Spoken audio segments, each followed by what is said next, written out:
এবার একটু শান্ত হন নিজেরা, একটু প্লিজ একটু শান্ত হন ভাই।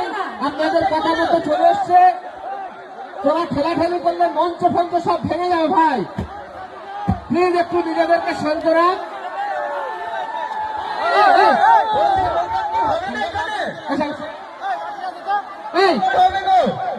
আপনারা একটু শান্ত হন। এত দূর থেকে শফিক আর সোনালী শুধুমাত্র আপনাদের জন্যই কিন্তু এসেছে।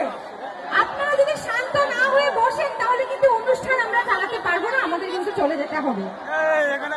অনুষ্ঠান এখনো অনেক বাকি রয়েছে, আপনাদের জন্য অনেক কিছু রয়েছে। আপনাদেরকে এন্টারটেইনমেন্ট দেওয়ার জন্যই কিন্তু আমরা রয়েছে, আর রয়েছে শফিক। তো আমরা শফিকের কাছ থেকে কিছু কথা শুনে নেব। তো শফিক, বলো তোমার এখানে